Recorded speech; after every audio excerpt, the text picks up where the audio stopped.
Le ministère de l'Environnement et du Développement durable a sa feuille de route pour Paris 2015.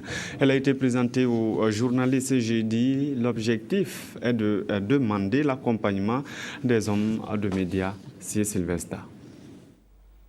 Aux médias invités, le ministère de l'Environnement et des Ressources halieutiques présente sa feuille de route élaborée dans le cadre des préparatifs de la 21e conférence mondiale sur les changements climatiques prévue en décembre à Paris. La feuille de route prévoit entre autres la mise en place d'un comité national d'organisation, des rencontres d'échange et de travail, des participations à des rencontres préparatoires régionales et internationales. Des campagnes d'information et de sensibilisation sont également prévues. Le gouvernement burkinabé et son partenaire, l'ambassade de France, comptent sur l'accompagnement de la presse pour la réussite de leurs actions, dont le premier objectif est de faire comprendre aux populations la gravité des conséquences des changements climatiques. Si l'on ne réagit pas, il nous faudra faire face à une recrudescence des extrêmes climatiques. En clair, il va faire de plus en plus chaud, voire même plus froid ponctuellement, et surtout les phénomènes climatiques que nous subirons auront des amplitudes de plus en plus grandes.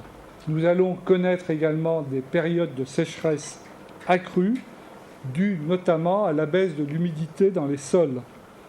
Bref, si rien n'est fait, on pourrait même assister d'ici la fin du siècle jusqu'à une augmentation de 4 degrés.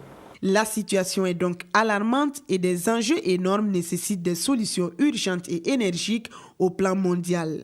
Pour ce qui est du Burkina, les travaux préparatoires avec les divers acteurs du privé comme du public vont lui permettre de parler d'une même voix à Paris. Pour une fois, que nous soyons riches ou pauvres, que nous soyons développés ou sous-développés, nous sommes embarqués dans le même bateau. Et si nous persistons à ne pas changer nos comportements, notre bateau va couler. Ce serait un suicide collectif. Mais il faudrait qu'en même temps que nous participons, nous contribuons à la lutte contre les changements climatiques, que cela ne freine pas notre volonté légitime de nous développer. Les pays membres de l'ONU ont rendez-vous avec l'histoire à cette 21e rencontre mondiale sur les changements climatiques. Elle devrait déboucher sur un accord dit de Paris, un accord juridique universel avec des objectifs ambitieux et inclusifs. L'acte devrait prévoir également un plan de financement et un agenda pour la mise en œuvre des solutions adoptées.